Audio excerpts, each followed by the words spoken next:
And I also would like to, welcome those that are online.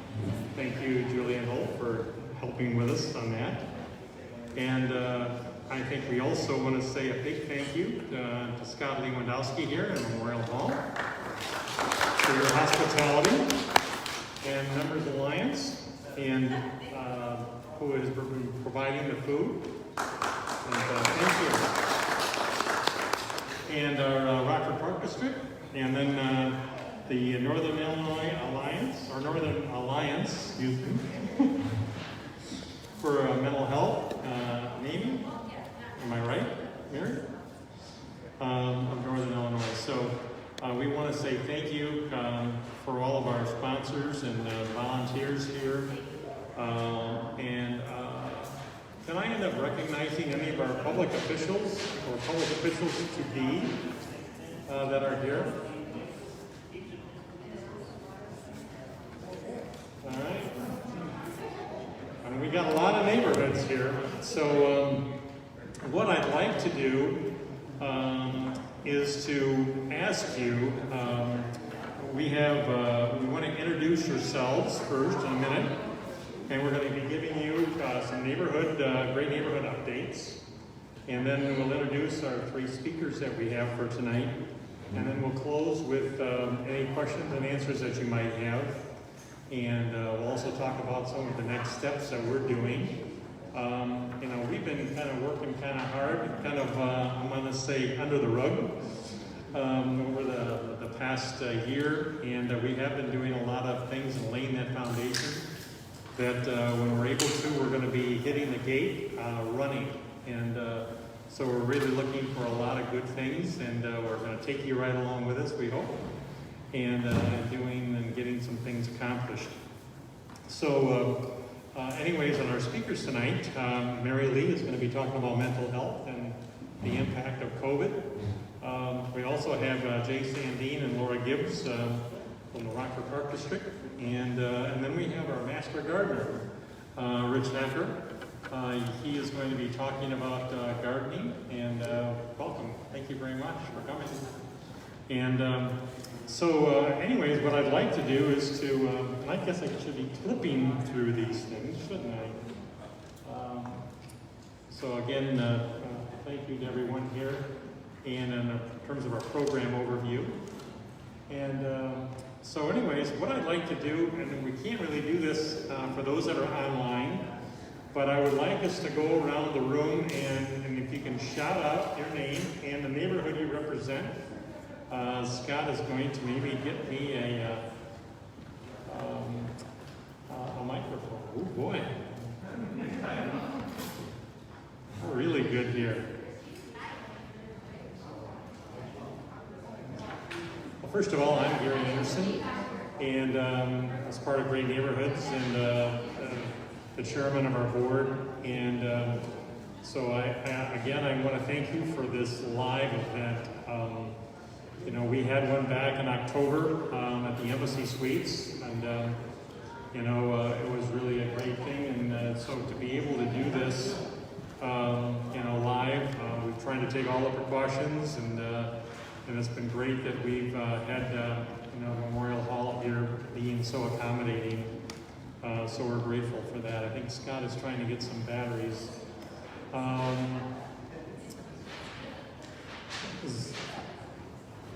Zach? It's okay. Why don't you introduce yourself and we'll just go right around. Zach Miller, I'm on the Great Neighborhoods team as well. I'm Gary, and live in the village of Rockford. Debbie? I'm Steve. Okay. Tom?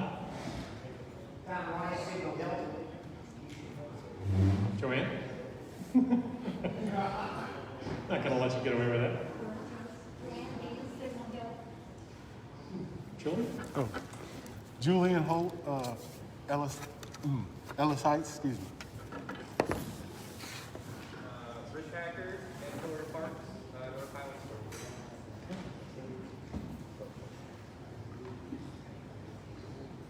Brian Krushke, South Park neighborhood. Bill Dahlberg, South Park neighborhood. Tanya Fair, just moved to downtown Rockford and are looking for a neighborhood. Paul Warren, also with Tanya, downtown. All right. Kathy McClure, Alpine Ridge. Charmaine Longwood, Coronado Haskell. Back table. I'm Cheryl Seal from Members Alliance Credit Union. Matt Lynch, also with Members Alliance Credit Union. Joy Stevens from the African American Resource Center, Booker, however, it is in Montague Heights neighborhood. Thank you. Philip Smith, Youthville, Rockford, through Comprehensive Community Solutions. Danny Rich, I'm on Council Rockford Neighborhood Team and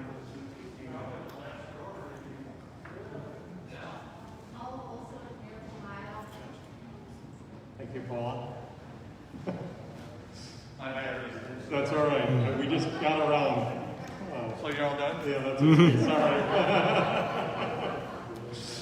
Sorry. So anyways, thank you all for joining us this evening. And to maybe give you a little bit of an overview here, about great neighborhoods. And, it certainly was a grassroots program that evolved from goals and several impact statements through Transform Rockford. And we have come under that umbrella and to really focus our efforts on some of the things here that we need to be doing as neighborhoods. And certainly with the name Great Neighborhoods, I think we have all found that we live in some pretty cool neighborhoods. And so I don't think the name Great is a misnomer from what we've already uncovered with some of our asset mapping. Our organization here is resident driven, and we want to hear the residents' voice, and this drives everything that we do. Certainly we heard about your voices even for this program tonight and any subsequent summits that we do. It's all about you asking us to say, what about this? Can we end up doing this? And bringing this forth to all the neighborhoods. So don't be afraid. Don't hold back about what you feel might be the next opportunity that we can end up really spreading the good word. The other is about co-creating our actions and planning with our neighborhoods. Some of you have been working with us already with the asset mapping. What we're going to be doing is to circling back to you. We have Sarah Richardson, who is our director now. We have a full-time person, and she's unfortunately wouldn't be able to be here tonight. She had a death in the family, and so I'm taking the spot of the MC tonight. And but Sarah is the face of the organization. You'll see on the very last slide her contact information if you don't already know it. And anyways, I think about us. We try to connect all the dots, and we know there's a lot of things that maybe aren't being connected, and we're here to do that, from the private sector side. So our mission is to help transform our region through our neighborhoods and improve the quality of life for all of our citizens through the connecting and building of neighborhood assets, leadership skills, and resources. And I think for what we have found so far, it's been pretty fantastic people that we have here in our community and in our neighborhoods. But it's kind of hard to read up there, but I think that when we take a look at what's this roadmap look like, and I think when Sarah first came on, to kind of grasp, what we were trying to say, she came up with this graphic, which I think really tells an awful lot about who we are and what we're trying to do. Because we're navigating down this road, and we're looking at, hosting neighborhoods, and looking at identifying neighborhoods, and sometimes the boundaries, the assets especially, and that place, that sense of place that we all know about. And we end up, after these asset mapping sessions, to report our findings, and then put together a report. And then what we want to do is to get your feedback once we've been able to do that. And then we would end up, circling back to do that, and again, we would do that, and identify our neighborhood roles, and maybe what are some of the things that by strategic doing that we're going to be doing, that we want to make it a really part of our mindset, so that when we come to your neighborhood and there are certain things that you might want to do, you might want to be thinking, how soon can we do something like this? And is it a 30-day window, 60-day window? Some goal setting, that more things can be accomplished. And so we've done some training with that, and we're going to be doing more training, and thanks to Transform. And thank you, Spitty, for leading that. And anyways, we've been identifying our partners and stakeholders all along. And we're going to be looking at, marketing and branding. We have some, goals ourselves as to helping you with your branding. Some of you might have looked at the one that we had done for Edgewater in terms of a pilot program, and we did so because they had so much material that we could easily put together. And at that time, it was really to precipitate the gift from the Woodward Foundation to say, this is where we're going and what we can do. And I think it was incredibly helpful, but we would like to do something very similar to that for your neighborhood, with your participation, with your leadership. And we're going to be right alongside of you, and also providing some funding to help you along with that. So we've got some exciting things to hopefully inspire you, and that you can really espouse all those assets that you have in your own neighborhood, and also use them as a sales tool. This is why you should live in our neighborhood. And I think everyone has given us some really good reasons why those neighborhoods, your neighborhood, is valuable and worthy of living in. And so we're really excited about that. And we've hosted tonight, this is our 7th Neighborhood Summit. And so we're also, when I want to talk about the next slide here, completed 4 neighborhood assets mapping sessions here. We had done 16 between 2017 and 18, and we didn't really get anything done this past year. We hired a program director, and again, Sarah is that person. We've been really excited to have her, and I think she's really caught on. It took her really about 3 or 4 months to kind of grasp what we were all about. And but she's been organizing all the things that we have been doing for the last 3 years. And I think the other thing that I wanted to tell you about was the Orchid Swift neighborhood and our partnership with Judson University. We kind of approached them through David Sidney, to have Judson University's architecture program with their master's program to come in and take a look at maybe doing a master plan. And I think what we want to do is to certainly, we had some engagement. They came to the Embassy Suites, in January, toured the neighborhood.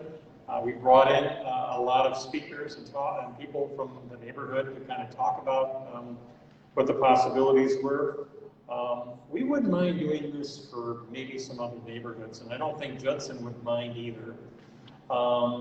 They have had a tremendous relationship here that we have initiated.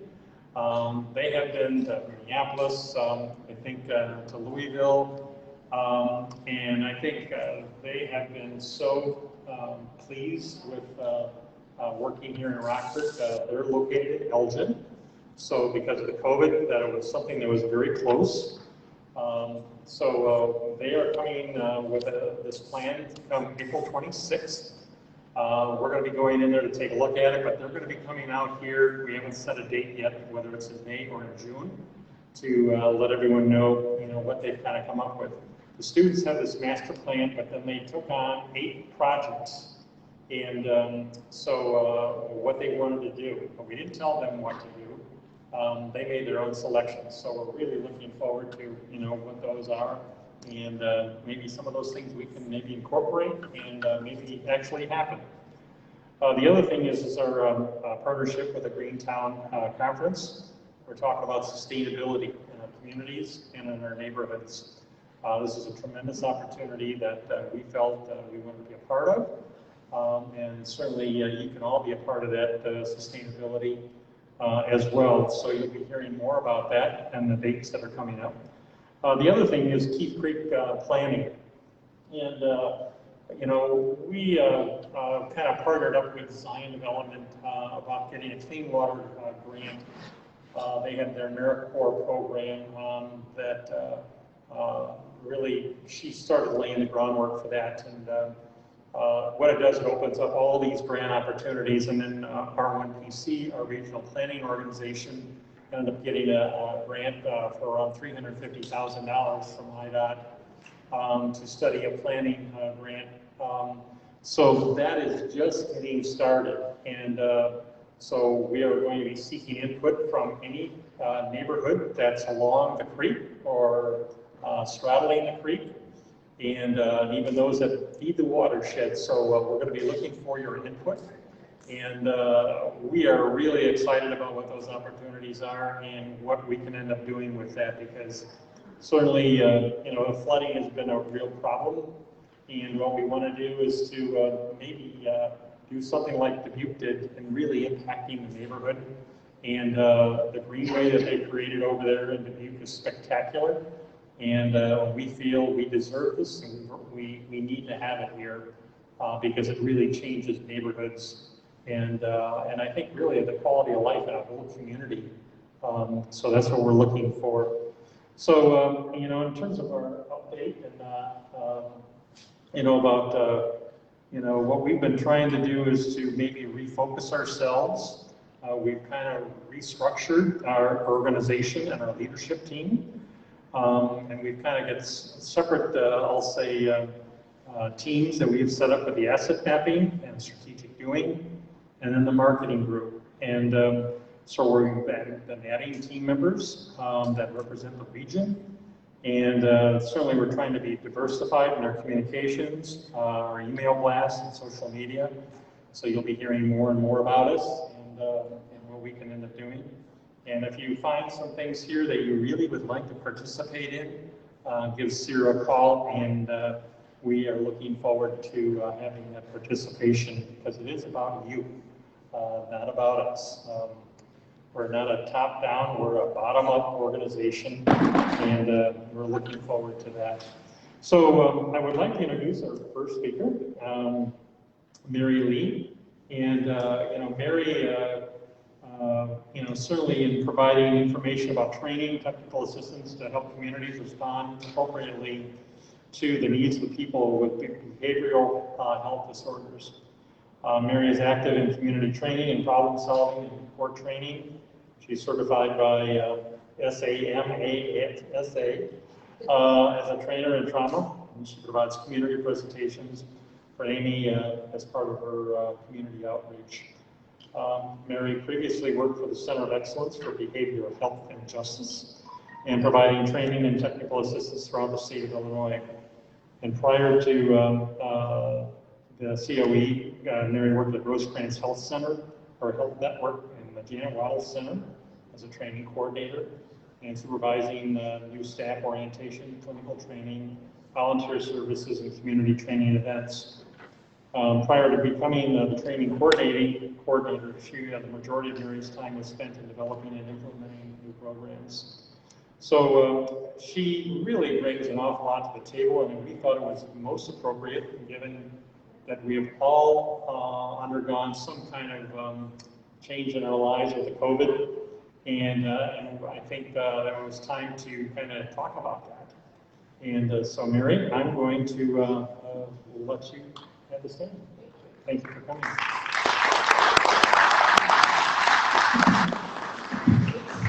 I'm a little shorter than Gary. So you got my presentation ready to go? Okay.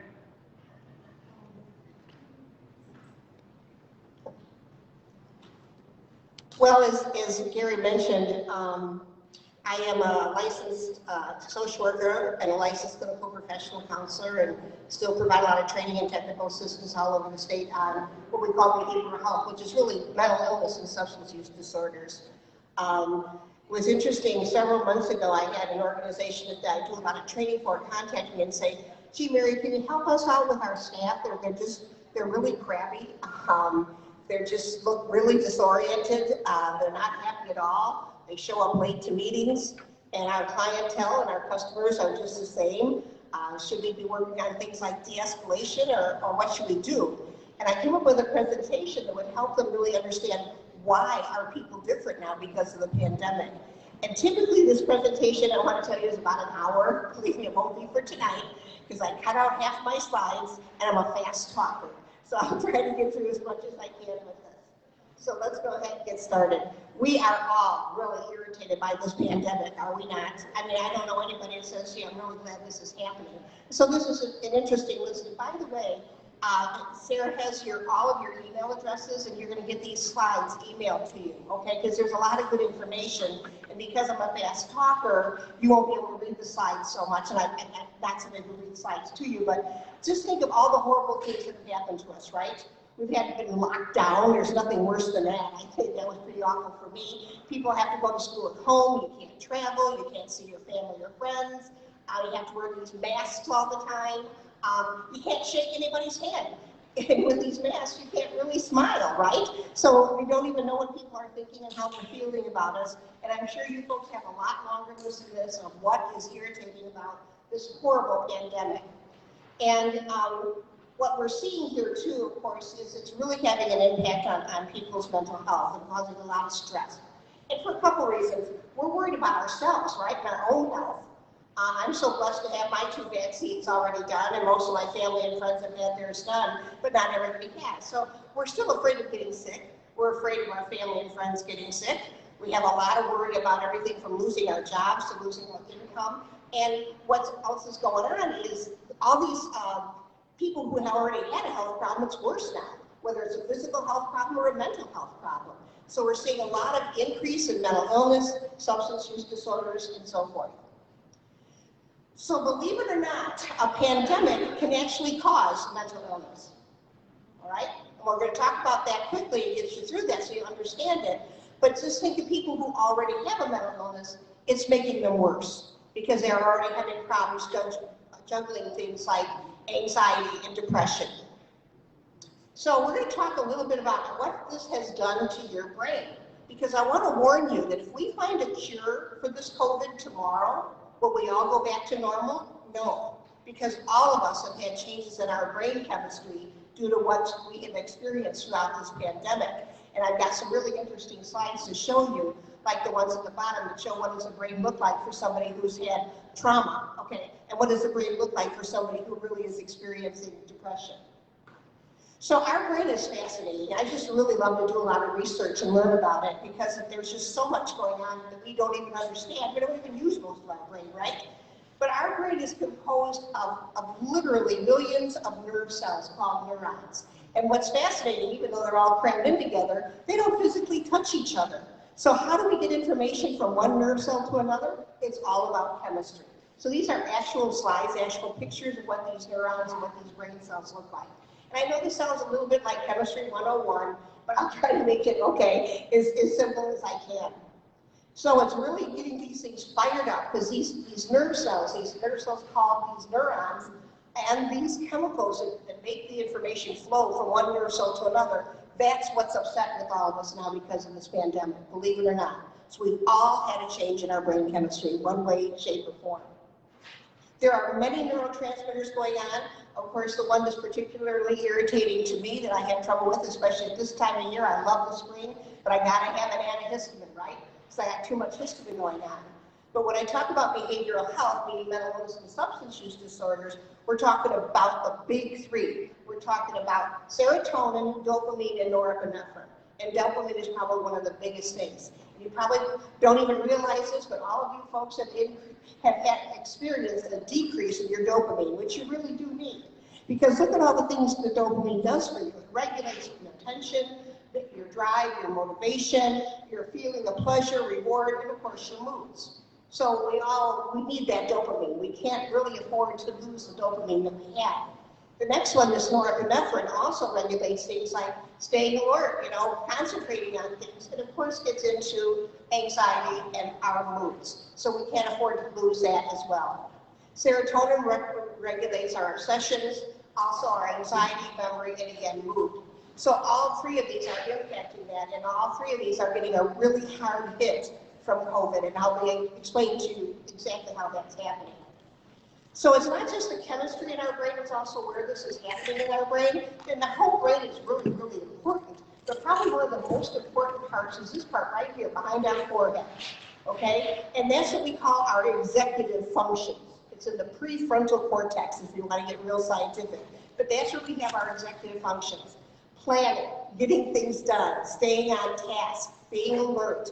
All of those things happen here, and that's exactly why one of the thickest bones in our body, right, is protecting that whole area, what we call the prefrontal cortex. And of course, that whole area up here is really moderated by dopamine. So we have to be able to make good decisions, plan, organize, pay attention. So what are the pandemics doing? Well, they're making a mess of all this stuff, right? Because they're making us be horribly distanced and socially isolated. That's very, very hard for human beings. And because when we're socially isolated, our dopamine levels go way down. And I can even show you some research that we did years and years and years ago that will prove this.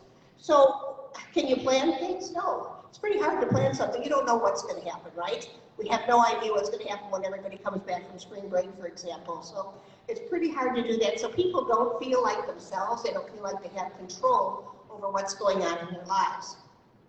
So one of the big research things that I can help you understand about this dopamine in your brain and being socially isolated is what we call the rhesus monkeys study. I don't know if anybody ever heard of that, but it happened just a few miles across the border here in Madison, Wisconsin. Okay, so a bunch of the scientists there at the University of Wisconsin-Madison decided they wanted to do some research on rhesus monkeys. And why? Because they're the second closest of all the beings to our DNA, all right? So their brains are the closest to us other than chimpanzees. So whatever would affect them, we know would affect human beings. Well, rhesus monkeys are very social. They communicate with each other, they take care of each other, they groom and preen each other, and they really need to stay together. That's their whole life, and that's what the rhesus monkeys are all about. We use these for all different kinds of research, and because they're so close to us in that DNA, they were the first ones sent to outer space, and I even have a little picture of one of them that got to go up there. We're talking way back in the late 40s and early 50s. So what happened with this experiment? They wanted to decide, well, how does this really affect the monkeys? If we separate them, what's going to happen to them? So they took all the monkeys and they separated them, and they totally socially isolated them and made them be totally alone. Well, what can you imagine would happen? They can't communicate, they can't preen each other, right? They can't take care of each other. So they divided them into two different groups. The ones that were left to really still be with their group, right? Their family, their friends, and the other ones that were socially isolated. The isolated ones, they did testing on them, and sure enough, they lost that dopamine. They lost that chemical in their brain. But they also changed their behavior because they were so stressed. And they were feeling like, I don't have any control, just do whatever you want to me. And if they were offered a choice of food or drugs, they would always take the cocaine over the food because that was more important to them. Wow. Where if you look at the other group of rhesus monkeys that were kept together, they were the ones that had high dopamine levels. They weren't stressed at all, and they really felt like things were good in their lives.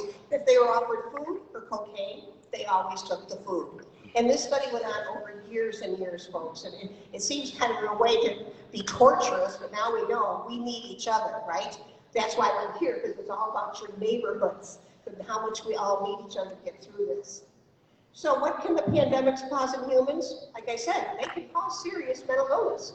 We're talking about things like post-traumatic stress disorder, anxiety disorders, serious depression, and substance use disorders. So if people already had a problem with any one of those, they're going to have a really tougher time now.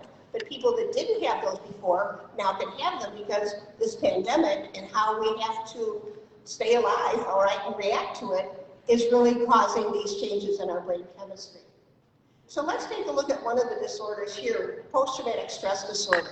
So this is a PET scan, they call these, of a human brain. And if you look at the one on the far left, this is a person that has not experienced trauma. And you see where all the red stuff is firing up? That's right here in that prefrontal cortex, okay? That's where we're planning and thinking and organizing and paying attention and getting things done.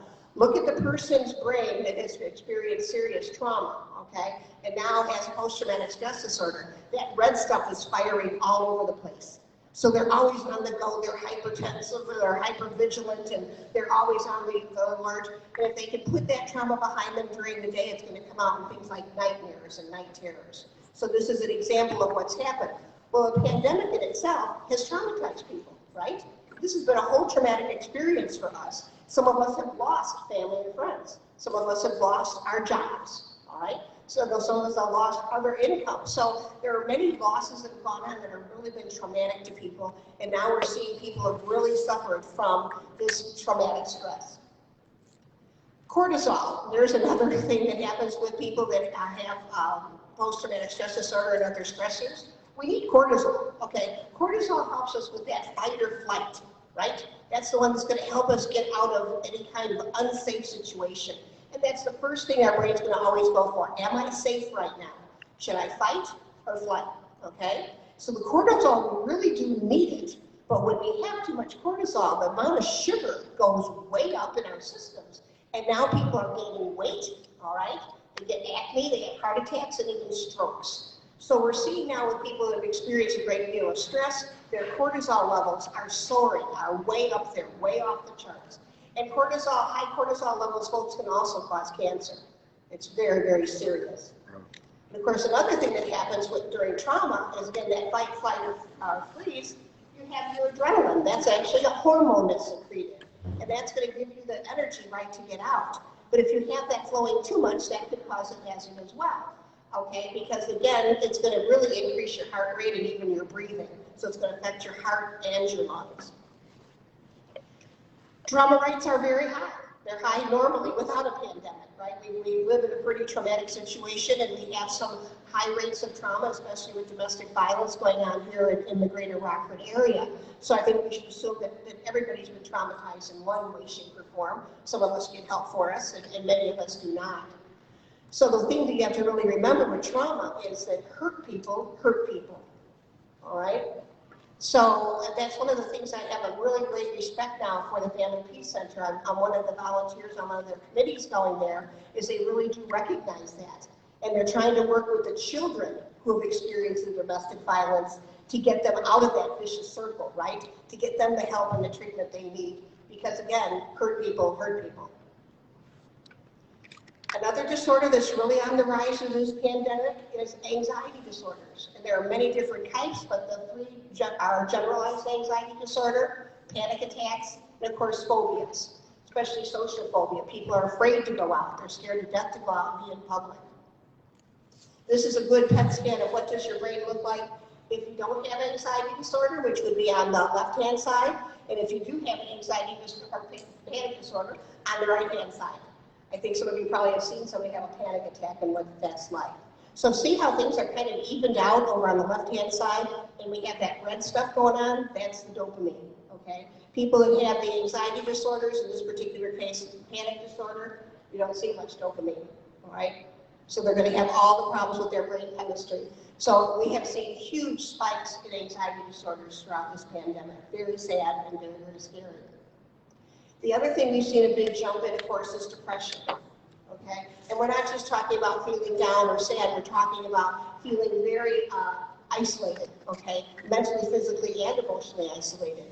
Because with depression, you have two different kinds of symptoms. You have these emotional symptoms, which is how you feel, okay? Feeling down and sad and even guilty. But you also have the physical symptoms. You're either eating all the time or you're not eating at all, sleeping all the time or not sleeping at all, no energy, no get up and go. So we're talking about a serious depression, not something that we might feel because something sad might have happened, but we're talking about a very serious depression that requires treatment. Now again, here's some good PET scans that show you what the brain looks like. So on the left-hand side, you've got a great brain, everything's kind of evenly going. You see that Dopamine is everywhere, working up a storm. And look what's going on the right-hand side with somebody that has depression. It's just kind of a block, right? Just serious block, nothing's going on. So we wonder, why aren't you going anywhere or doing anything or getting excited or having any fun? Because your whole brain is totally blocked. And we tend to blame people for depression, like they could just snap out of it. Sorry, you can't. Your brain has changed. The other thing I mentioned, in addition to those three major mental illnesses, is substance use disorder. And this is a serious illness as well. And, you know, we tend to blame people for this as well, but really it's a real no-fault brain disease, okay? And it's really very comparable to something like diabetes, for example, or blood pressure. It needs ongoing treatment and care for the rest of your life if you have a substance use disorder. This is something I just snagged off the CDC website. It only goes through June, but it's very interesting to see all the data with all the increases, not only with mental illness, substance use disorder, and I'm so sorry to tell you, suicide attempts, and actually people who are committing suicide. Those are really off the charts right now due to this pandemic. Alcohol is one of the #1 things that's going on right now. Just think of 1 year, in the year 2020, the amount of alcohol that was sold went up 262%. That is unbelievable. And I wish I had the exact rate to share with you, but we also do know that we have more overdoses going on from everything from heroin to fentanyl as well. But alcohol is the biggie. It's really been a serious problem with this pandemic.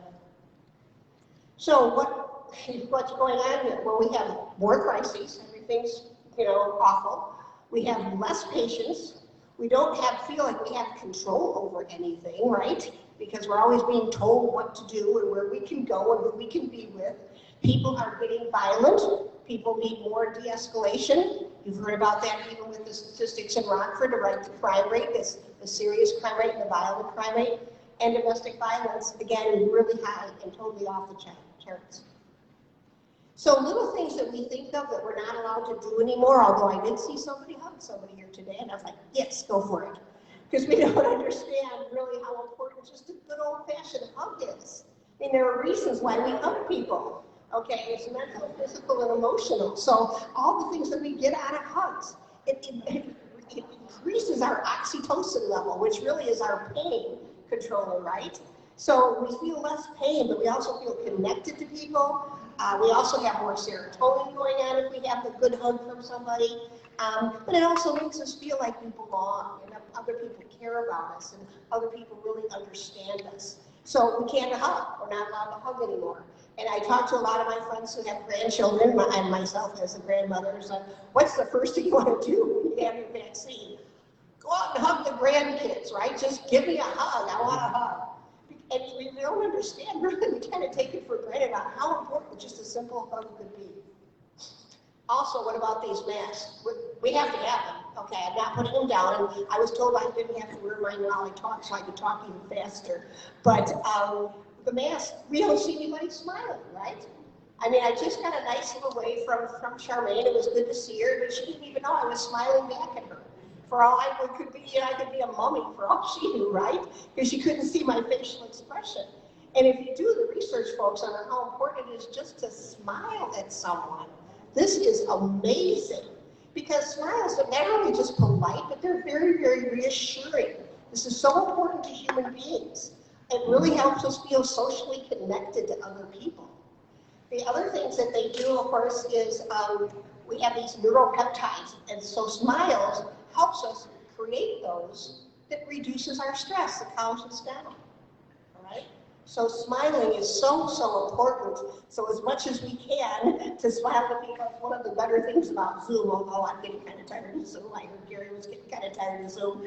At least you can see people smile, right? You can see some people's facial expressions because you do need that serotonin. And again, smiling, believe it or not, you're smiling, and also seeing other people smile increases your serotonin level.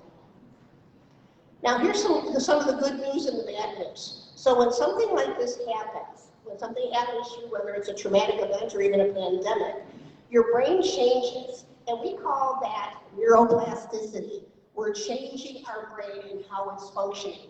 So the bad news is we've changed it.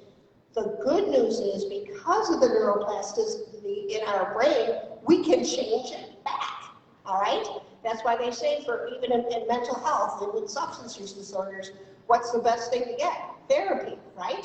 Because it's actually going to change your brain chemistry back. That's the real purpose of therapy here. So what do we want you to do?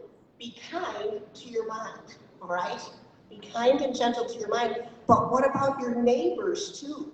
Think about what's going on with them, okay? Maybe they've lost a family member, a friend, a job, right? So we have to be really conscious of what's going on in our neighborhoods about this.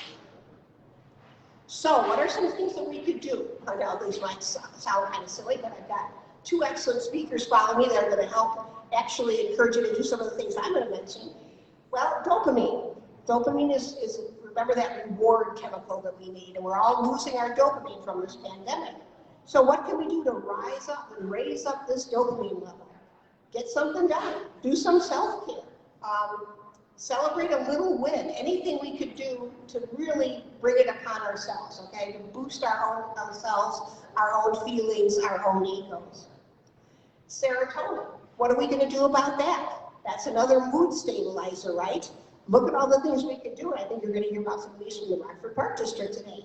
So we can do everything from meditating to running to being out in the sunshine, getting some of that good old-fashioned vitamin D that we so desperately need, riding our bikes, going swimming. But you know what? Instead of just thinking about going out with yourself, why not invite a neighbor?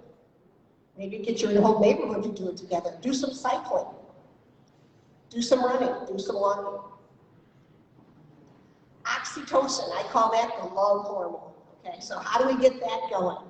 Well, pretty easily. Simple things like playing with a dog or playing with a baby, things that just bring out the best and those goody feelings in us. Holding hands with someone, if you can, and of course, definitely that hug. Endorphins. Endorphins are what we call our painkillers. So we've lost those as well. So how are we going to bring up those endorphins? Laughing is so important. It really is. So laughter is going to be a big one. Also, dark chocolate. So believe it or not, it is not a lie. It is not a myth. Chocolate is actually healthy for you. And believe it or not, the darker the chocolate, the more dopamine it has in it. So they don't go for white chocolate. That's an oxymoron. That doesn't even make sense. But when you're going out there and you're doing these things, whether it's trying to watch a comedy or go for a walk or going bicycling, ask a neighbor to come with you, okay? Or get a group of people to go with you. What if you do know somebody who has serious anxiety or depression? What if you are concerned about them hurting themselves? We shouldn't be hiding that. We need to reach out to people. People are not going to come to us. We should check on people. How are you doing? Are you okay? And it could be in person, it could be a Zoom, it could be a telephone call, but we really do need to reach out. And we have to encourage people to get the help that they need. So these are some things that I'll just go through pretty briefly on my slides, because again, you're going to all get copies of these, because we have to really take care of our physical health and our spiritual health, and to take care of ourselves. So, you know, the usual things you always hear, we need to eat properly, and we need to sleep well, and all of this, but there's some other things like, maybe we should stay away a little from that social media. Some of that is not always positive or upbeat. Sometimes we need a break from that. And if we are sick, we can stay home, take care of ourselves. We also need to take care of ourselves emotionally, and that means everything from spending time with the people who care about you and treat you well, right? Spend time with the people that help you smile and help you laugh, right? Or even help you get things done. All of those things will help with those dopamine, serotonin, and norepinephrine levels. And it's okay to cry. I mean, it actually reduces stress for us to cry if we need to sit down and have a good cry. Watch your favorite movies, read your favorite books, anything you can do to take care of yourself emotionally. And then there's spiritually as well too. Take some time out for prayer or meditation. Do some journaling. Listen to some inspiring music. Sing. All of these things really help with our spiritual health. There's some real quick things we can do if we feel really stressed. There's a list up here of what we can do, but it just takes a couple of minutes. You know, straight up there and stretch. And that's something with a little tired with Zoom about, right? How long can you sit in that same chair and just watch that computer all the time, right? It's a little bit old after a while. Doodling, okay, even gazing out the window. There's some things that could take even a little bit more time, like listen to a good uplifting song, get up and move around a little bit, take a little bit of a walk. And then there's some quick things that are 10 minutes, okay? Maybe start evaluating your day. Try to come up with a list of all the plus things that have happened that day. And then there's things that could take a whole half hour. Wow, let me give that time up. Have a massage if you can. Go shopping, okay? Listen to a podcast. Think of those positive things that you like and that you enjoy.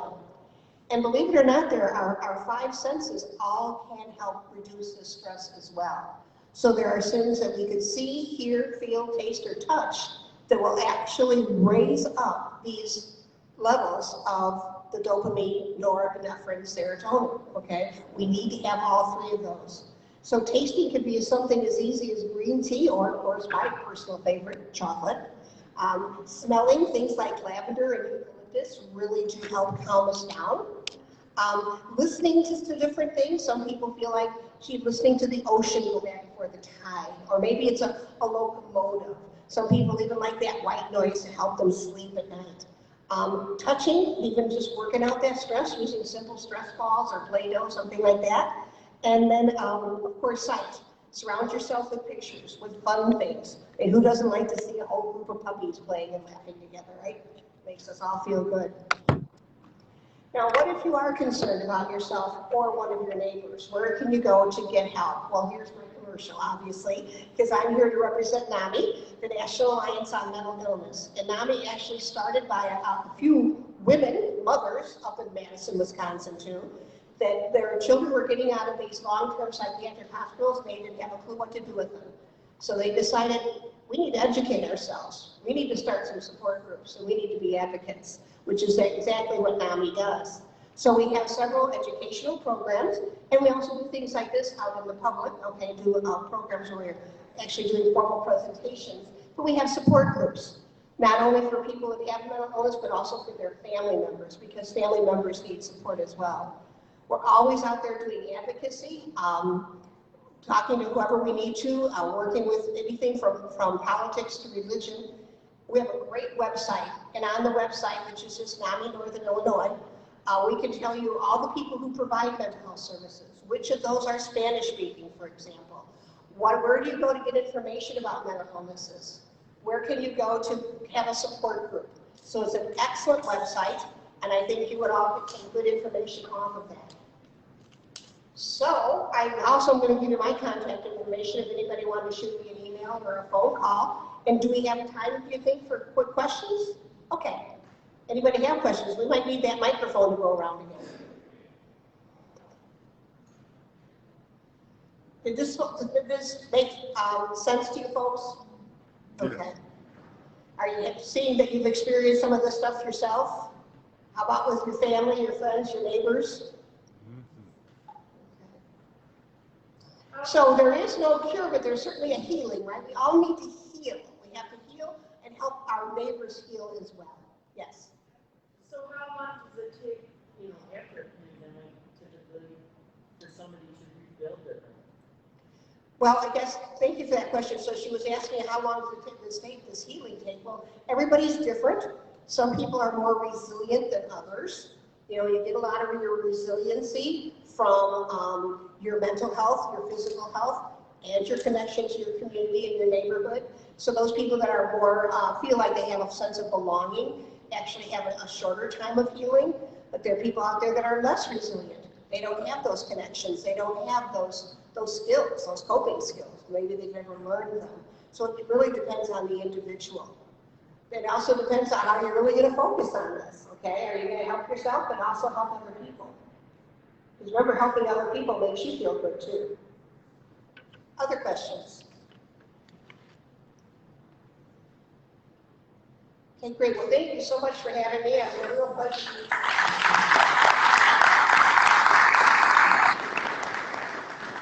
I don't know about you, but I felt like I've just been at a pep rally, to get the COVID behind us.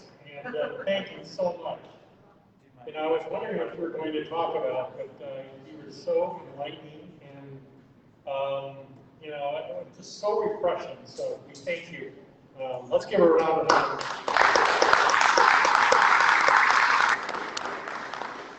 Our next speaker is Laura Gibbs-Green, and Laura's from the Rockford Park District.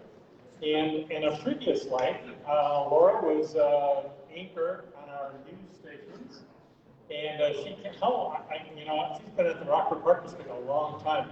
I feel like I'm talking ancient history when I'm talking about being an anchor. But certainly, Laura's with the Rockford Park District, and certainly one of our most esteemed, you know, governmental units here that we have in Rockford. And I think that we're all very proud of our park district and all the things that they've been able to do for us over all the years. And certainly they've had to kind of restructure and to kind of really have some tough times, you know, with finances and where do we go next. But I think it's all about their unwavering, you know, really service to our community and to all of us in our neighborhoods. And certainly I think many of us have neighborhood parks. And, you know, I think some of the things that they have certainly made a priority is about reactivating their neighborhood parks. And I'm not sure what Laura's going to talk about, but I'm going to let her take it from here. Thank you. We'll put that here. I am going to unmask too. What? You guys are seeing something that hasn't been seen for like a year, so don't know how this is all going to go, but we're going to go. So thank you so much, Gary, for introducing me. I appreciate it. We're going to get the slideshow figured out here, and so hopefully that'll all work.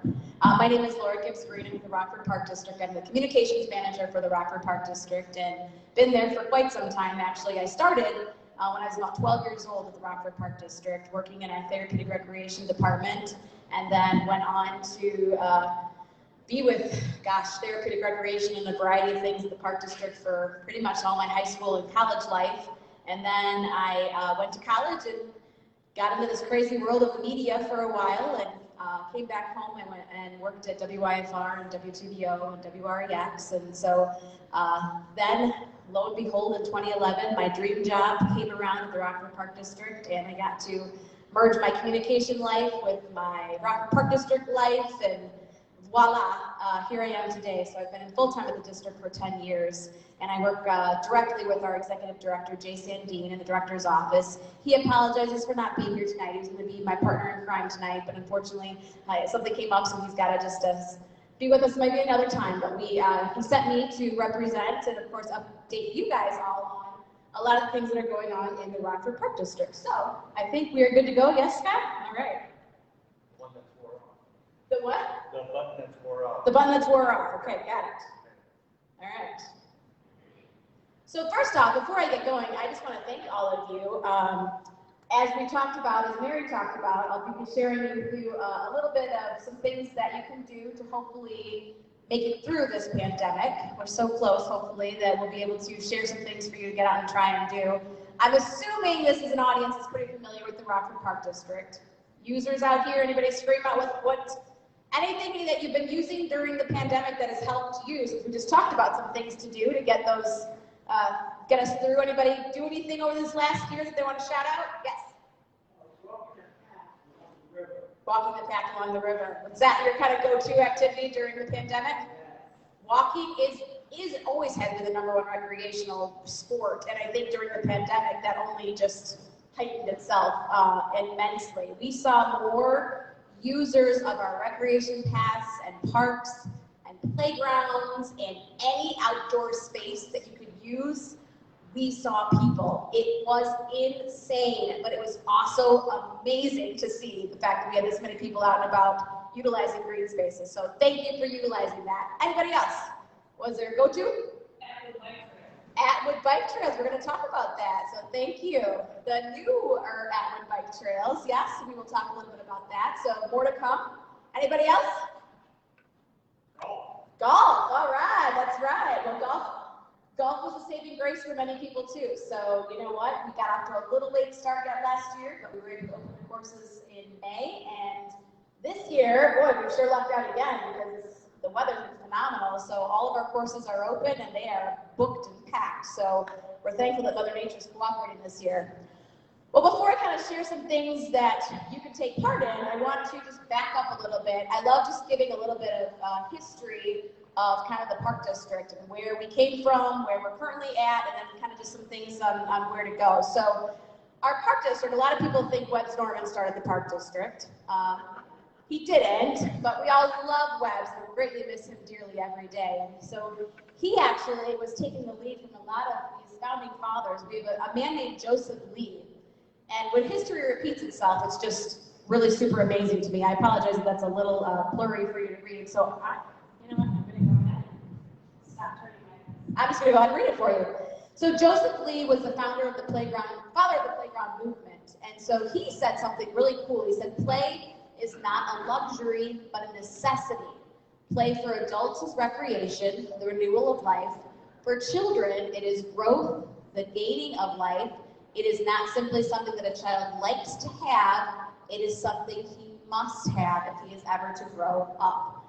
And then, so Joseph Lee started this playground movement back in the 1900s, and that is when a lot of recreational trends started developing back in the 1900s. And if you think about what was going on back then, 1900s, we had people that were working really long hours. I mean, obviously we're working crazy hours now, but we had people that were working extremely long hours, hard manual labor in factories.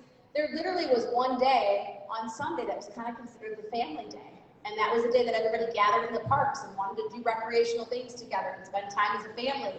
In the 1900s at that time too, the boys, sorry guys, the boys were causing trouble. They were running amok. And so insert recreation into their lives to get these kids, these guys who were running around crazy in the town, kind of focused and back on track. And so Levin Faust actually is who started the Rockford Park District. And Faust was a Swedish immigrant, and he dreamed of just a community exactly like we have today, which is so cool, that we have green spaces and parks and recreational things to do. And he said something that I just absolutely love. A working family should be able to spend their free time in the green grass under the shadow of trees without fear of their children playing in the streets. And you think about all the things that are going on in our community right now, right? We've got high crime. During this pandemic, when things were shut down in the Park District, we saw juvenile crime spike about over 100%. Kids were causing trouble. They didn't have those activities to be involved in. They didn't have mentors to be connected to. They weren't even connected to each other. And so we saw a big spike in crime over this last year of this pandemic. When we shut down, the Park District unfortunately had to shut down, and when we did, it definitely caused a lot of heartache for you. You know, that's why walking became the #1 thing to do, because it was really one of the only things we could kind of do sometimes during that pandemic when it initially hit last March. And so our goal at the Park District is to really focus in on youth, families, teens, and that's kind of really the core of what we're doing and what we're involved in the Park District. And so over the last couple of years, as Gary talked a little bit about, you kind of heard just some different challenges that the Park District has been facing financially. A lot of our community over the years, the economics have changed, job statuses have changed, people have come and gone. The makeup of our economy is so different. And so going into the pandemic, we already knew that we had some financial challenges. We've lost a lot of revenue through the years. Golf used to be one of the big things in the Park District that was making a lot of money. So was Magic Waters. That's all changed. We had a lot of other factors that kind of contributed to kind of where we're at now with our district funding. And so on top of where we were at, along came COVID. On top of that, we've also been working over these years to reduce our footprint and reduce our workforce. We've made a lot of cutbacks. We have about a 10-page list of cuts that have been made over the last 10 years to programs and facilities and parks and staff. We're doing what we can with the resources that you guys provide. And so really at this point, I just wanted to explain kind of where our district funding comes from. And it's from obviously you all, from the taxes. So we always like, the Park District isn't my Park District, this is your Park District. And so, first off, I applaud you all for being here because you care. You can tell you care, you're doing something, you're getting involved in a cause, you're representing your neighborhood, or you're representing just your next door neighbor, or you're coming here just to learn some information. So thank you for taking a moment out of your nights to actually be concerned about what's going on in our community and be a part of the solution. And so we do not take lightly the fact that you guys are taxpayers, the fact that we are primarily funded through two sources, taxes and then fees. So obviously, during COVID, we were losing a lot of that revenue. That fee revenue that we rely on heavily was pretty much non-existent. We did a lot of things virtually. We wanted to be there for the community over this last year because we knew that the community needed us as much as possible. And so really, we did a lot of free things, a lot of very low-fee things because we knew people's resources were depleted, if it all even existed at all. And so we're here to help our community, and we want people to enjoy life no matter if it's a pandemic or no matter if it's normal circumstances. That's why the Park District is here. And so we have helped align our property taxes over the last 6 years, and we look at your property tax bill, we're about 7.7% of your property tax bill. And so we definitely take that money and we use it to the absolute best of our ability to provide all the services and facilities that we provide for you. So we hope you do get out and you get to use them. In 2018, we took a step back and our board kind of charged us with doing a little something different. We always would get out and survey the community and talk to many groups like this and ask for feedback. But in 2018, we did things a little differently, and we engaged pretty heavily with our community. We had a community engagement process, and the reason we did that was because we needed to take a little moment to pause, gauge what our community's priorities are, because again, what happened a year ago is so different from what's happening now. And what happened 3 years ago, 4 years ago is so different. And so we wanted to take a moment to just kind of catch up with the community, ask all of you what was your priority, what's important to you, where should those tax dollars go, and then we kind of remodeled ourselves a little bit to match your priorities. And so from all that engagement, we did a really, really good job. We engaged with almost 40,000 people, whether it was social media, whether it was taking a survey, whether it was going actually to a community group like you guys right here. And so we also were very strategic in making sure we represented all the zip codes. That was very important to us. We did this all internally, all in-house, and we wanted to make sure that we were hearing from every single member, or as many members as possible in our community. And so we're really proud of the fact that you see that little pie graph there, and that's kind of really a representation of all the different ways that we were able to hear from our various zip codes in the community. So from that, in 2018, that's really guiding everything that we're doing at the Rockford Park District, and continues to guide us, because the focus areas we talked about are youth, teens, and families. And then I'm going to say this. When we asked a question on our survey that said, if you had $100, how would you break it up? Would you give 20 to neighborhood parks? Would you give 50 to youth programs? How would you spend that $100? And when we asked that, this is a priority. So what came back number one? Neighborhood parks. Neighborhood parks was the top priority where citizens wanted their tax dollars to spend. And playgrounds, youth programs, Washington Park Community Center, trails, rec paths, arts and cultural programming, swimming and outdoor recreational. Those are places where we now deem where tax dollars should be going. And so we're working to kind of try to right-size our ship, reduce our footprint, and be able to free up resources so we can invest in these priority areas. But it's going to take a little time. This COVID kind of put a little wrench in everything, but we are definitely right there focused on our neighborhood parks, and I want you guys to know that as neighborhood leaders in your community. So we then adjusted our priorities in the Park District. I just quickly will go through these, but neighborhood parks, infrastructure, investment in priority areas, and sale or release of district assets. And you'll be hearing a lot more. We already have made a lot of strides in selling of district assets. The former place where you know the Rockford Park District along the bike path there, kind of in Mississippi Park, we were there for many, many years. That facility, that building was sold. And so we're working on some other ways that we can reduce our footprints. The places that we don't necessarily need, a lot of land is donated to the Park District Foundation, and so we're working to see if we can utilize that funding in a different way and sell off some of those property and lands. You're going to be hearing a lot about investments in priority areas. These priority areas could be possibly in your neighborhood. We are looking at Levings. Everybody been out to Levings Park? Beautiful facility out there. If you haven't been, that's a great place to go to get a little fresh air and to just take a moment to kind of take a breath in and breathe some fresh air and enjoy the land there. Clarence Hicks Memorial Sports Park. It used to be Southwest Community Park. That's another area that we're going to be doing some investment in. Lockwood Park.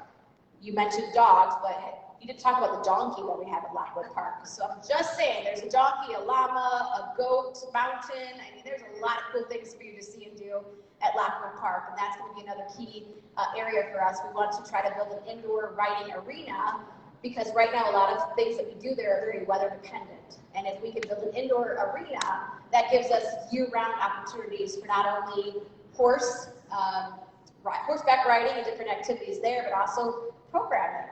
And we do a lot of various programs and a lot of various camps throughout the summer months, and that will give us a chance to be able to do that into the fall and into the winter months, which we're pretty excited about. So we also revamped our priorities to focus in on programs and partnerships. So we've got a lot of community partnerships that we definitely focus on and take a lot of pride in. Our next generation, that's our focus on teens and youth and families. Another one that's become a very hot topic in the community and very important to the Rockford Park District is being a culturally inclusive park district.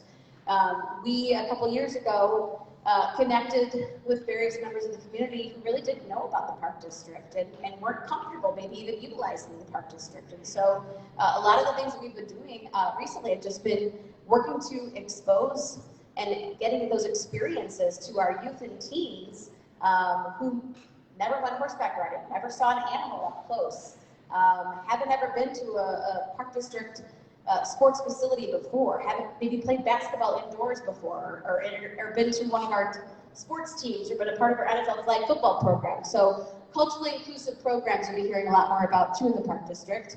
And then residents valuing the vibrant park system. We're also focusing on the priority areas of greatest public benefit. So what we're doing when we talk about kind of right-sizing the ship and right-sizing our resources is, you saw that kind of chart that we showed where money should be spent. On the flip end, let me go back here real quick, sorry. Just kidding. We're just gonna keep it there.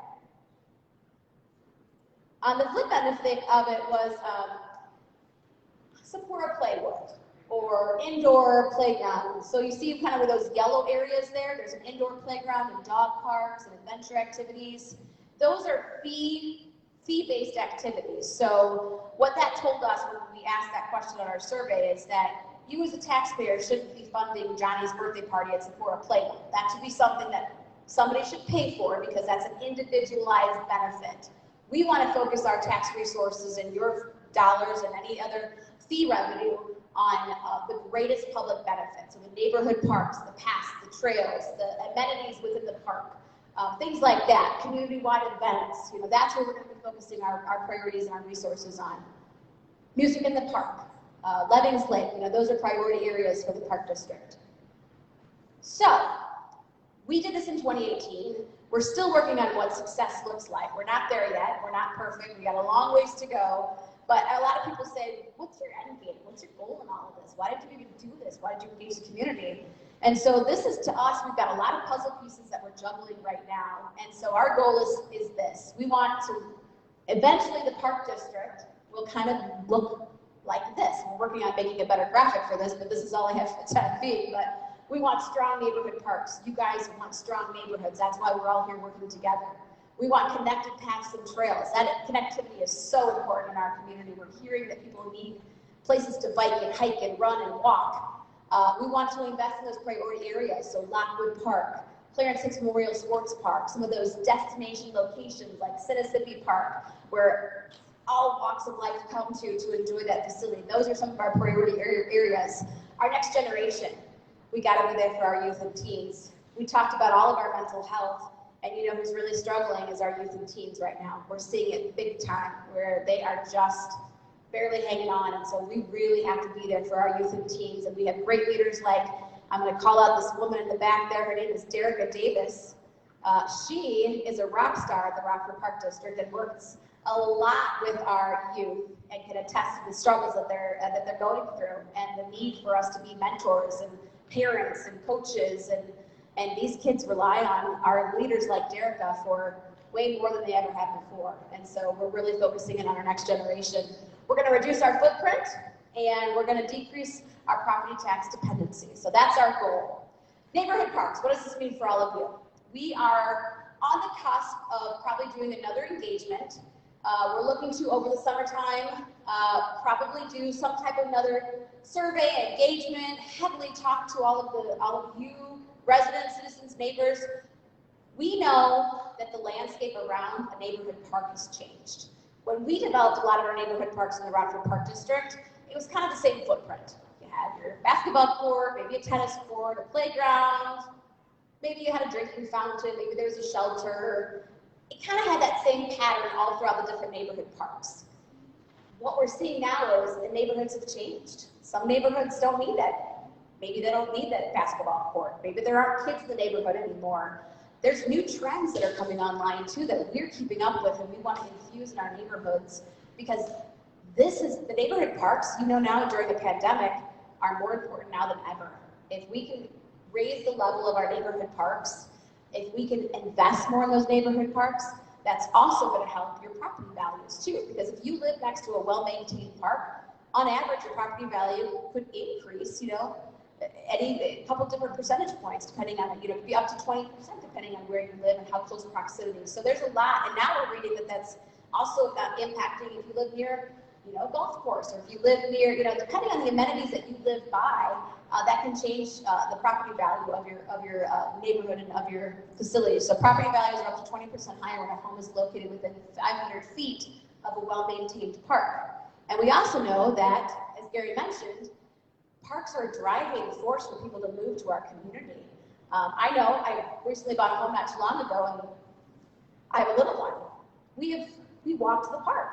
We walked the playground. It is the most fantastic thing that I've ever experienced before, but I never would have thought this not being a mom before. So my perspective has changed of what my wants and needs are in my own community. And so neighborhood parks, to me, I have a whole different perspective on neighborhood parks through the eyes of a little one and what they're looking for, and through the kids' eyes. So you are going to be hearing a lot from us. Sorry. We're going to be talking to a lot of residents and a lot of citizens and all of you, and try to get as much feedback as we possibly can about what do you like at your neighborhood park? What don't you maybe like at your neighborhood park? What would you like to see at your neighborhood park? We're going to take all of this data, and then we're going to devise a strategic plan. So we're going to do our own little road mapping, as Gary handed out, and the Great Neighborhoods Association is working on too. We're going to kind of do our little mapping of what the wants and needs are in our parks. And then we, as we free up resources, can then invest those resources in those neighborhood parks and maybe changing up the amenities, because there's a lot of new trends that are out there. You know, take for example what we did over at Levings. If you haven't been to Levings, we took an old court, kind of changed it over to a futsal court. And so again, that's just a completely different. Have you heard of futsal before? Anybody heard of futsal? Anybody played futsal? I guess I would kind of say it's like different version of soccer, played on a hard court. So again, it's using that amenity that was there, transforming it into something that the community wanted, and now it is heavily utilized. Pickleball courts too. You guys have heard of pickleball is a hot trend in the community too. We took old tennis courts, transformed them into pickleball courts. We've done that through a couple different places. Now we're actually playing pickleball inside the UWL Sports Factory. That's how hot of a trend pickleball is. Disc golf, that's another one that's a big popular trend. And that too was being played indoor at UWL Sports Factory over the winter months. So there's just so much out there, and we're excited to be able to kind of bring some of these things to your community. So why do we want to invest in neighborhood parks? Because we want them, we know that investing and being in our parks provides a safer community. When we keep those youth active and engaged, we're going to see a decrease in our crime. We're going to see kids that are jobs, they're linked to mentors, they're motivated, they're inspired. That's what we want to do with our neighborhood parks. We want them to be better maintained. We talked about the usage of our neighborhood parks during the pandemic. Our maintenance guys were just swamped because there was so much trash and so much debris and so much litter, because that's how heavily used the parks were. We've never seen it like that before. But they did an excellent job as best they could to maintain those facilities and maintain those amenities. We want to update the park amenities like I talked about. We know that not everything's being used, and if it's not being used, then what can we do to get people maybe out there to use it? Can we add don't hear me out, goat yoga, just throwing it out there. Could be a thing at your neighborhood park. You never know. So somebody put that on your survey when you get it. But there are things like that that we could do. We could bring fitness into the parks. maybe when we asked the kids back in 2018 what they wanted, like the roller coaster in their park. Don't quite think that's gonna happen, but novel idea, regardless. And we want more programs for youth. Over the years, unfortunately, we've had to cut back on the amount of free summer playground programs that we have at the Rockford Park District. And our goal is to get back to, we used to have, gosh, almost 30 neighborhood park playground programs that were free during the summer months. We're now, this summer, gonna be at 10. And so we wanna get back to the level in which we are functioning and did function years ago. More programs so youth can literally walk right outside their door, or 2 houses down or whatever, and meet somebody and be inspired and have some fun. Over the winter months too, we tried something different because we knew so many people were inside and depressed and just down in the dumps. Winter's a long time period. So we did something totally different. We shifted resources and we said, you know what? We need to do something for our community to make them smile. So we started an initiative called the Winter Flurry. It was a flurry of fun throughout the Rockford Park District, and it was a variety of programs and facilities and cool different ways to experience the outdoors during the winter. We always kind of hibernate, I do. This was like my first winter that I was like, oh my gosh, I bought boots, I bought snow gear, I've never had this much stuff in my life, but I had the best time ever because it was like being a kid again, you know? So we did something called Making Parks Bright, and if anybody saw any lights or wondered what the heck is going on in my neighborhood, Brown Park this is a picture of Brown Park. We did luminaries, we did holiday lights, winter lights I should say. We kept them up through January because we knew again that you get through the holidays and it's kind of like, all right, now what? So we actually extended it out, kept the lights on even longer, just so you could smile and just go, that's cool, that's beautiful. Then we did luminaries too throughout the winter months. So something we tried, and we also opened Alpine Hills Snow Park, or Snow Park at Alpine Hills too. Huge success, best season we've ever had.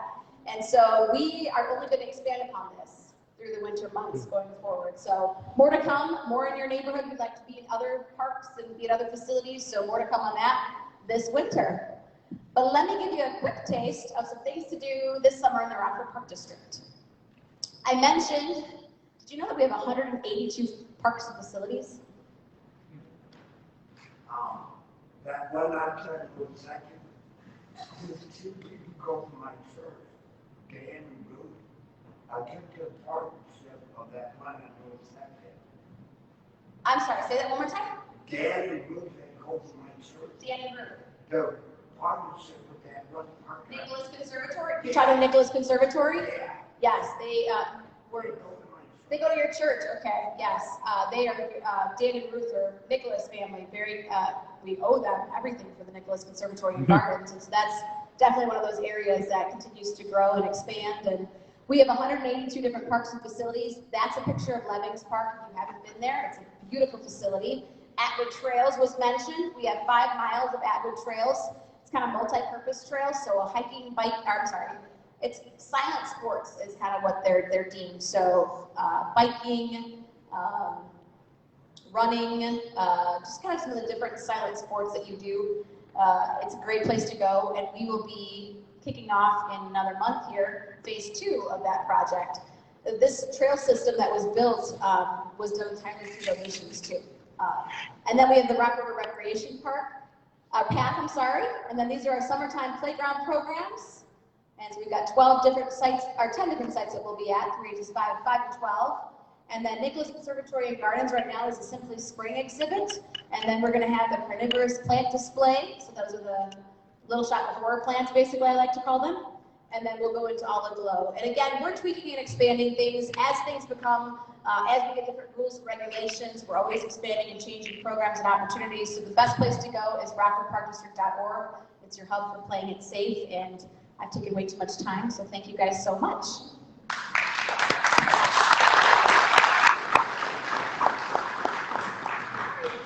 You give me a mic and I just get going, I can't stop. Any questions at all for Lauren? Yes. If we have any feedback or suggestions or anything, we should be contacted. I can share my information. Yeah, please. And if you ever need us to come and speak to a neighborhood group or anything like that too, we're more than happy to come and have a conversation in the neighborhood. But I'll be looking for more information on how to do that. So yeah, I can give you my information for that work. Yep. You have a business card? Haven't heard for a while, so yes. Yeah, I will send it around. Can you send information around? Is that what you're going to do after the summit? Okay. Yes. Question? Okay. All right. Thank you, Laurel. And, you know, introducing, I want to also say that we have a raffle, you know, at the end. So these gifts that you see up in front, still have your raffle ticket. So that'll be done after our last speaker. And I'm not going to do the introduction, but Mark Sidley is going to, because there's a special friend here. That sounds fun, doesn't it? So, one of the things that I think has been absolutely the most important thing for all of us, particularly when last year the pandemic hit right as spring had sprung. And I'm not good at this, but I really think you are going to love to be inspired tonight by the guy that is going to get me to start gardening, if anybody ever does. Rich is my next door neighbor, and his yard is all garden. As a matter of fact, he and his lovely wife, sitting back here too, spent last weekend like dismantling all kinds of garden beds and putting in all new ones, and then they do all these amazing, it's just incredible. And on top of it, Rich is also a photographer, and then he takes photos of all these incredible plants he's growing and different things he's going to talk about, so I'm not going to tell you, and he puts them out there on Instagram. He will give you all that information for you to follow. Rich Hacker, Gardner extraordinaire, also working on his Master Gardener certification, is going to talk in just a minute, but I do want to announce something. So those of you who are familiar with the CFNIL neighborhood grants, originally the application for those grants was due this past Monday, but CFNIL, and they're administered by HomeStart. We've got Janessa Wilkins here from HomeStart, so she could answer some questions for you. Announced today that that grant deadline is now extended until the 19th. So you've got almost 2 more weeks. So if there are neighborhood projects or plans or something that you've been thinking about, or you had been thinking, yeah, we should apply for this, but didn't quite get that grant done, you have, what, 12 more days to get that grant in. So Janessa's right back here at the table and be happy to answer questions about that. But now I am going to turn it over to the man who makes my life like so much happier, and hopefully will be inspiring a lot of you to get out there and start gardening this summer. Rich Hacker.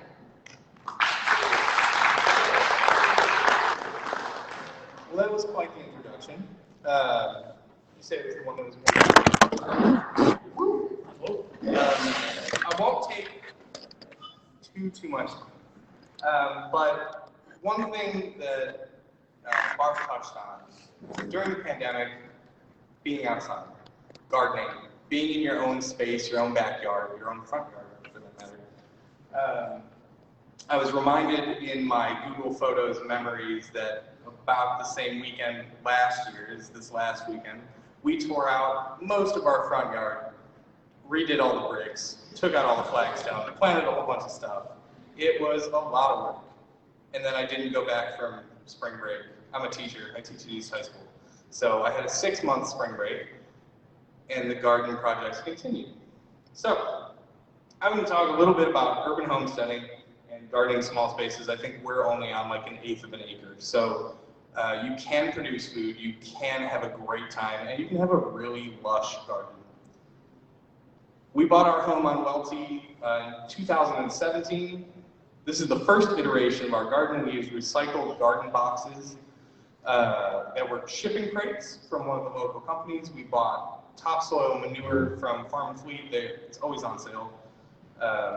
We had a tiny, tiny garden in our first apartment when we moved out to Rockford. It was an 8-foot by 4-foot bed and some chili pepper plants. And from that, I got addicted to growing chili peppers and tomatoes. My wife would tell you that if I had my way, that's all I'd grow. But that's not all we grew. First iteration, this is the fall after everything kind of got kick-started. right before school started in August, we were getting some tomatoes, some peppers, but it was just a lot of fun. It takes up a lot of that extra idle time that you might have. So if you decide you've got too much time on your hand, grow a garden. It'll take all the rest of it. This was, I think, our first harvest that year. Not a mess, right? But it was so just good for our hearts to see that we were able to produce something on this property that we had purchased. Granted, again, not a lot of property, not a lot of garden beds, but we've got cucumbers, tomatoes, peppers, one eggplant. And this was my first indoor garden, well, air quote. I get really excited during my winter break, and I plan for the spring. So we've purchased all our seeds. We've kind of tried to postpone growing. This was January, so you don't have to start that early, but if you have nothing else to do in January, plant some seeds. It's fun. You can get grow lights, soil, seeds, a lot of places online, but so many places locally that we don't know about necessarily. Didier Greenhouse out by the Farmer Fleet, awesome. And Rock Valley Garden Center right off of Bell School, one of my favorites. They know me by name, it's not good. I also brought my passion for gardening to school. So this is my 5th year at East High School. I teach advanced studio arts, nothing to do with gardening. I'm the AP drawing and painting teacher. This is the classroom next door that I have commandeered for some grow space. We've recycled old display cases. We also got a donation of grow lights from a hydroponic grow situation from the Rockford Police Department. I have a couple pictures later.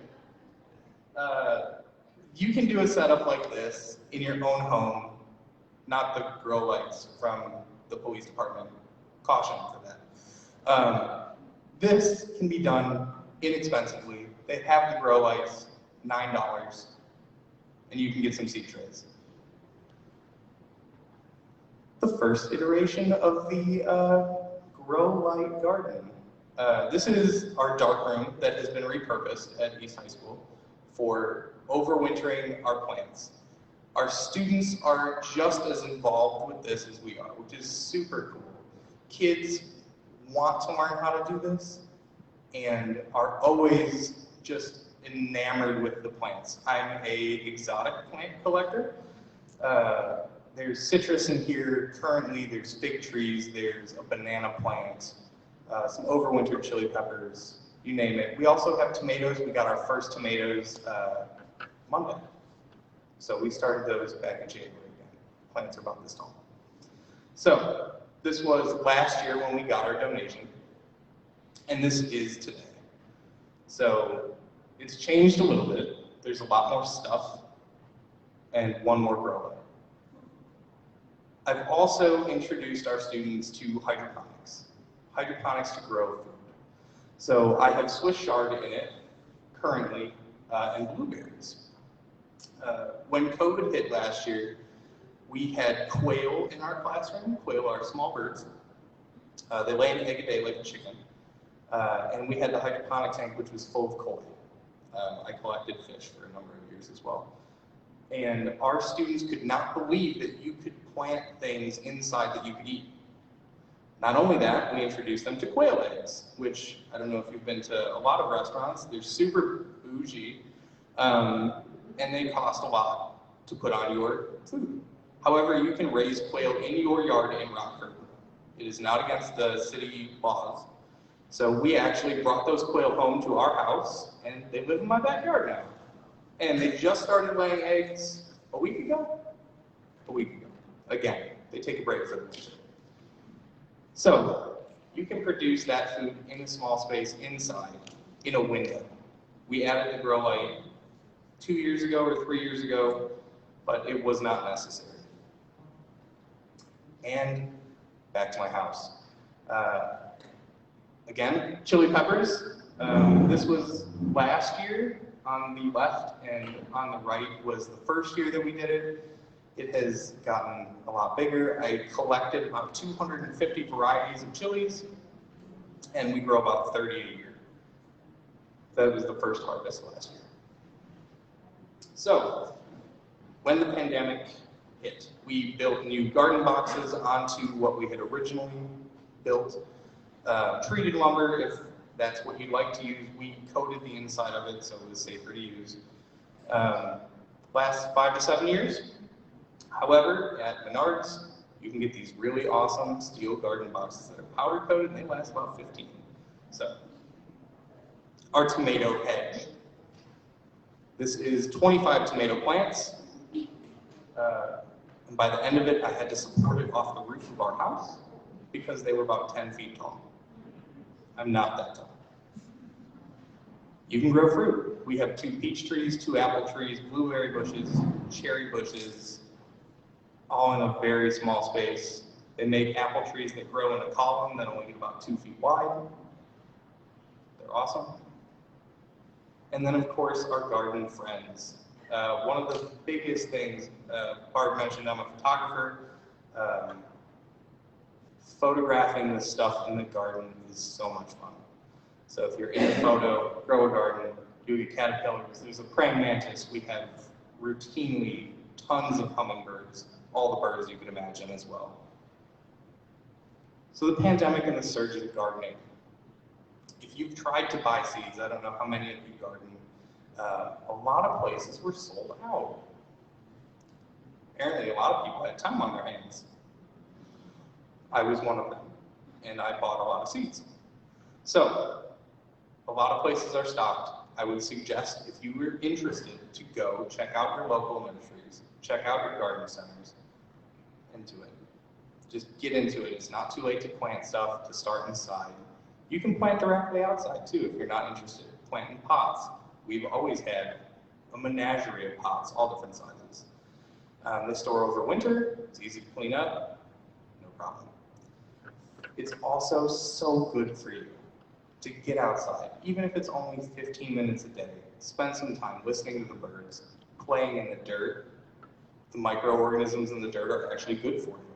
It's good for your mental health. There's also a lot of good TV that's based around gardening. Gardner's World off BBC, Monty Don, that's where it's at. So, we are currently working on a project at school. It was a sunflower garden, and we brought in some of our remote students. RPS, if you don't know, in the high school, invited all students back. However, a lot aren't coming back until next year. So this is 2 girls from my AP class and 2 girls from a graphic design class. And when I said, hey, this is what we want to do, we're going to make this space a garden and a sit-in area for you guys for next year so you can enjoy it. You can take the produce home. They jumped at it. And they shoveled a ton of mulch yesterday. So yesterday, today, we built garden boxes, and they had a great time. They've been so good, and I made them carry dirt. I would have done it, it wasn't that fun. But they're awesome. So, without taking too much more of your time, I'm sorry, I'm not used to the microphone. Thank you so much for having me. If you have any questions, please feel free to ask. I'm not a master gardener, working on it, but I do really like to play in the dirt. In the back.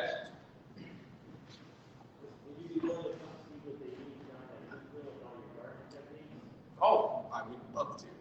Quite an honor. Absolutely. Thank you. Did you have a question or you just want to talk afterwards? All right. Thank you guys so much for having me today. You know, when he was talking seeds, I couldn't help but think about, Rockford, Illinois used to be the seed capital of this country. With the Shumway seed, the Condon seed, and Buckbee seed companies. And, the Buckbee one was over there by where the McDonald's is on Kishwaukee Street. They had a 4 square blocks greenhouse, okay, growing seeds. And So they were really huge companies that shipped all over the world, coming right here from Rockford. Thank you so much. And you know, I wanted to go back to Laura Gibbs' comment. You know, last year we had a yoga class in Haight Village in our Ingersoll Park. And I thought, well, I don't know about me, but I ended up coming. And wow, was that a fantastic experience, experiencing the setting sun, that park-like setting. It was awesome. So, but anyways, I wanted to bring Derek up here, and you have a ticket that we're going to have a wrap up here, and I'm going to let Derek do it. Did everybody get a ticket when they came in? I don't need the mic. Everybody gets it. Yes. Wonderful. Okay. I'll let you talk about it. So we're going to wrap off some amazing gifts. Each basket, please don't pick the one. I don't know why. Can I come here? Yeah. Wonderful. Okay. Each basket contains a theme. Okay? And within the theme, you will be able to enjoy many of the amenities Ms. Lord Gibbs-Green already pointed out. We have admission passes to public swim. We have golf passes. I know somebody over here that mentioned golf and one of their favorite things to do. We have some admission passes to sports factory. We have a ton of different things. Okay, so we're going to wrap it up in no order. Okay, so whoever I pull first, you get to come up here and pick the first one that you see and the first one that you love. Okay? I'm sorry for the last one. It might not be so great, but you know what? Better luck next time. You got to next time. Okay? So are you ready? First basket goes to.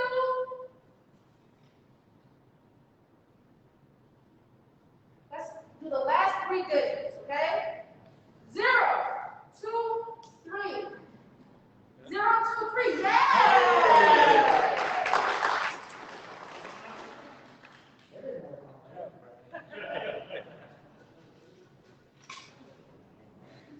Next one up. So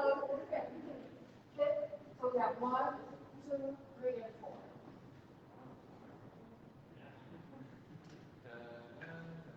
Are we ready, ladies and gentlemen? 0, 3, 1. Right here. Yeah! Oh!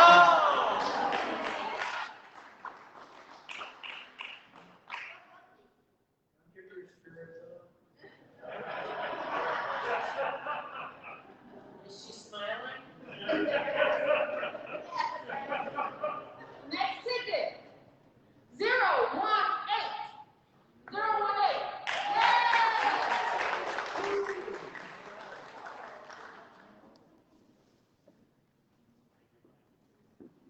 Last but certainly not least. Yes, please.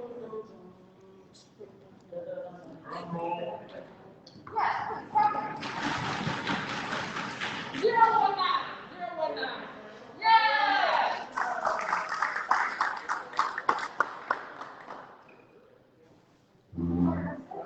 Thank you, Derek. So, I wanted to say thank you to everyone here tonight. And any questions that anybody has, if not, you can always come up and ask me questions after the meeting. And any questions out there for anyone? And if you have any ideas about our next summit that we'll be doing, they're quarterly. And, so we kind of missed a couple, but we're going to be picking that right back up again. But I think one of the things that I want to make you aware of, we get springtime coming.